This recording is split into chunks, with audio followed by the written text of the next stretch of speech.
ఓం నమో భగవతే శ్రీ వాసుదేవాయ నమ. ఓం నమో భగవతే శ్రీ అరుణాచలేశ్వరాయ నమ. ఓం నమో భగవతే శ్రీ దత్తాత్రేయాయ నమ. ఓం నమో భగవతే శ్రీ రమణాయ నమ. ఓం నమో భగవతే శ్రీ గణేశాయ నమ. భగవద్గీత 4వ అధ్యాయము జ్ఞానయోగము సంస్కృత శ్లోకములు 21 నుండి 30.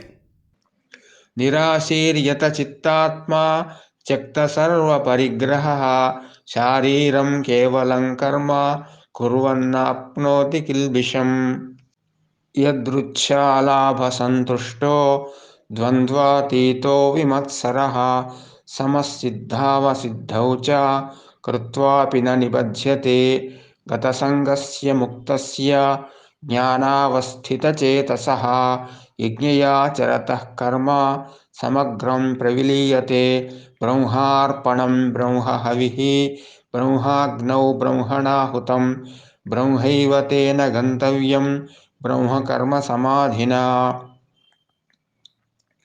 దైవమేవాపరే యజ్ఞం యోగినః పర్యుపాసతే బ్రహ్మాజ్ఞావపరే యజ్ఞం యజ్ఞేనైవోపజిహ్వతి శ్రోత్రాదీనింద్రియాణ్యన్యే సంయమాగ్నిషు జిహ్వతి శబ్దాదీన్ విషయానన్య ఇంద్రియాగ్నిషు జిహ్వతి సర్వాణి ఇంద్రియకర్మాణి ప్రాణకర్మాణి చాపరే ఆత్మసంయమయోగాగ్నౌ జిహ్వతి జ్ఞానదీపితే.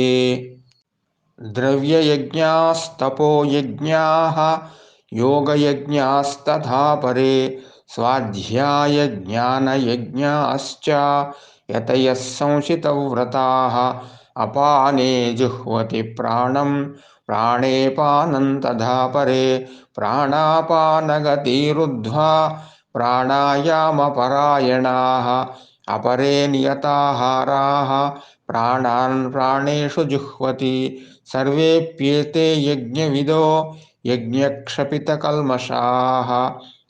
భగవద్గీత 4వ అధ్యాయము జ్ఞానయోగము సంస్కృత శ్లోకములు 21 నుండి 30 సమాప్తము. భగవద్గీత 4వ అధ్యాయము జ్ఞానయోగము సంస్కృత శ్లోకములు 21 నుండి 30 తెలుగు అర్థములు. ఎవరి నుండి ఏ విషయం మీద కూడా ఆశలతో కూడిన నిరీక్షణ లేనివాడు, ఇంద్రియాలను ఇంద్రియ అవయవాలను నిగ్రహించుకున్నవాడు, దేనిని స్వాధీనం చేసుకుని పొంది ఉండాలని అనుకోనివాడు, ఎవరి నుంచి ఎటువంటి వస్తువులను అంగీకరించనివాడు, ఆ వ్యక్తి తన శరీరంతో బాహ్య ప్రాపంచిక కార్యక్రమాలలో పాల్గొన్నప్పటికీ అతను ఎన్నడూ ఏ పాపాన్ని పొందడం లేదు. అప్రయత్నంగా శ్రమ లేకుండా సంపాదించిన వాటితో తృప్తి చెందేవాడు, సుఖము దుఃఖము అనే ద్వంద్వాలను అధిగమించినవాడు, అసూయపడనివాడు, క్రియల ద్వారా పొందిన లేదా పొందలేని ఫలితాలతో సంపూర్ణ సమానత్వము కలిగి ఉంటాడో ఆ వ్యక్తి క్రియలు చేసిన తర్వాత కూడా ఆ కార్యకలాపాలచే బంధించబడడు. ఎవరైతే ఎవరితోనైనా లేదా దేనితోనైనా ఎలాంటి అనుబంధాల పట్ల ఆసక్తి చూపని వారు వాత్సల్య బంధాలు, కోరికలు మరియు ఉగ్రమైన కోపము నుండి విముక్తి పొందినవారు, కుటుంబ మరియు బాహ్య ప్రాపంచిక విషయాలు మరియు వ్యక్తులతో బంధాల నుండి ఉత్పన్నమయ్యే అన్నిటి నుండి విముక్తి పొందినవారు, ఎవరైతే స్థిరమైన మనస్సులో పరమాత్మను గురించిన జ్ఞానము కలిగి ఉంటారో, ఎవరైతే దేవతలను సంతోషపెట్టడము, ఇతరుల సంక్షేమం కోసము మరియు విశ్వవ్యాప్తముగా ఆమోదయోగ్యమైన ధర్మాలను రక్షించడం కోసము కార్యకలాపాలు చేస్తున్నారో ఆ వ్యక్తుల యొక్క మొత్తము కార్యకలాపాలు ఆ పరమాత్మలో లీనమవుతాయి.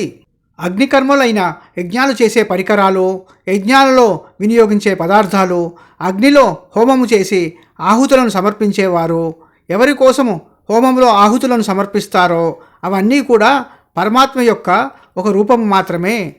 ఏ మనుషుడైనా ఏకాగ్రతతో యజ్ఞాలు చేస్తే ఆ పరమాత్మ యొక్క సాక్షాత్కారము పొందుతాడు. కొంతమంది యోగులు అగ్నికర్మలైన యజ్ఞాలు చేస్తున్నారు. ఇది దేవతలను ఆరాధించే ఒక విధానము. మరికొందరు దేహంలో ఉన్న ఆత్మ మరియు పరమాత్మ ఒక్కటిగా అర్థం చేసుకుని పరమాత్మ అనే అగ్నిలో వారి శరీరంలోని ఆత్మను అనగా జీవాత్మను సమర్పణ చేస్తున్నారు. మరికొందరు నిగ్రహం అనే అగ్నిలో చెవి మరియు ఇతర ఇంద్రియ అవయవాలను సమర్పణ చేస్తున్నారు. మరికొందరు ఇంద్రియ అవయవాల అగ్నిలో స్పర్శ, రుచి, వాసన, చూడటము మరియు వినడము వంటి అవగాహనలను సమర్పణ చేస్తున్నారు. ఇంకొందరు జ్ఞానేంద్రియాల యొక్క సమస్త వ్యవహారములను, శరీరంలోని 5 జీవశక్తుల యొక్క వ్యవహారములను జ్ఞానం యొక్క మద్దతుతో ప్రకాశించేదైన ఆ మానసిక నిగ్రహ పద్ధతిలో వారు వాటిని సమర్పణ చేస్తున్నారు. 5 జీవశక్తులు అనగా ప్రాణ, అపాన, ఉదాన, సమాన, వ్యాన. మానసిక నిగ్రహ పద్ధతి అనగా సమాధి యోగము. కొందరు తమ భౌతిక సంపదను దాన ధర్మాలకు, ధర్మకార్యాలకు ఖర్చు చేయడం ద్వారా, అవసరమైన మంచి విషయాలకు ఖర్చు చేయడం ద్వారా వారు దానిని యజ్ఞముగా భావిస్తారు. మరికొందరు తపస్సు యజ్ఞంగా చేస్తారు.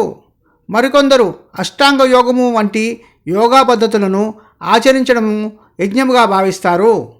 వారు అందరూ దృఢమైన ప్రతిజ్ఞతో వాటిని ఆచరిస్తారు.